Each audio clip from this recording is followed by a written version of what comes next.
বুঝো না কথা আছে তোমরা বুঝো না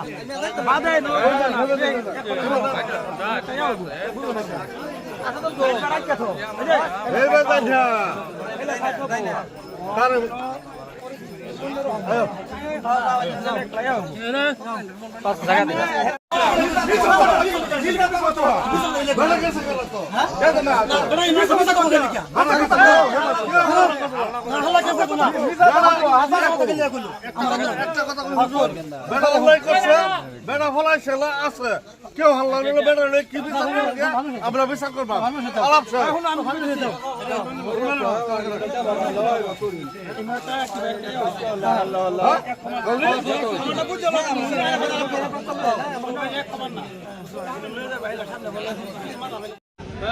আমি মানে আজি ইয়াত মৰিয়াবাৰী বজাৰতে আমি যেহেতু গৈছিলোঁ ফাৰ্মাচীটোৰ নামো আমি বিচাৰি পোৱা নাই, কোনো ফলক লগোৱা নাই ফাৰ্মাচীটোত। আমি জানো যে আটাপুৰ নামৰ এজন ব্যক্তিয়ে এই ফাৰ্মাচীটো চলাই আছে, কিন্তু অতি দুখ আৰু পৰিতাপৰ বিষয় হ'ল যে মৰিয়াবাৰীত আমি বাৰে বাৰে মানে সংবাদ মাধ্যমত গম পাওঁ যে বাৰে বাৰে আপোনাৰ ড্ৰাগছ ইনস্পেক্টৰ ডিষ্ট্ৰিক্টৰ পৰা আহে, কিন্তু তেওঁলোকে দুই এটা দোকান তদাৰক কৰি আৰু তেওঁলোক গুচি যায়। কিন্তু তেওঁলোক অহাৰ লগে লগে কিন্তু যিবিলাক অবৈধ ফাৰ্মাচী মৰিয়াবাৰীত চলি আছে তেওঁলোকে কিন্তু দোকানৰ জাপ লগাই ফাৰ্মাচীৰ জাপ লগাই গুচি যায়। কিন্তু সেই যিবিলাক ফাৰ্মাচীৰ জাপ লগাই গুচি যায় সেই ফাৰ্মাচীবিলাকক কিয় তেওঁলোকে চিল নকৰে, এইটো এটা আমাৰ ৰহস্যৰ কথা।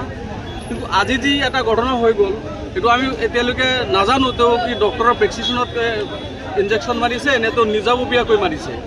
যদি তেওঁ নিজাববীয়াকৈ মাৰিছে, তেওঁ যদি প্ৰেছক্ৰিপশ্যন উইদাউট প্ৰেছক্ৰিপশ্যনত মাৰিছে আৰু তেওঁ এই অথৰাইজটো ক'ত পালে? আজি এজন ফুলকুমলীয়া ল'ৰা এজন সাধাৰণ জ্বৰ হৈছিলে, জ্বৰ হোৱাৰ লগে লগে তেওঁ আমি শুনামতে আৰু ইনজেকশ্যন কৰাৰ পিছতে পৰৱৰ্তী সময়ত সেই ফুলকুমলীয়া ল'ৰাজনৰ মৃত্যুবৰণ কৰিবলগীয়া হৈছে। ফাৰ্মাচীতে মৃত্যুবৰণ কৰিছে, ফাৰ্মাচীতে এতিয়া এই ইয়াত ইনজেকশ্যন কৰাৰ পিছত তেওঁ বেলেগক মানে ৰিলিউ হস্পিটেলত পঠিয়াই দিছিল, তেওঁ হস্পিটেলত মৃত বুলি মানে তেওঁক ঘোষণা কৰিছে। আৰু তেওঁলোকে মানে আমি গম পোৱা মতে তেওঁলোকে কৈছে যে য'ত ইনজেকশ্যন কৰিছে এই ইনজেকশ্যনৰ পাৰ্শ্বক্ৰিয়া হিচাপে লৰাজনৰ মৃত্যু হৈছে।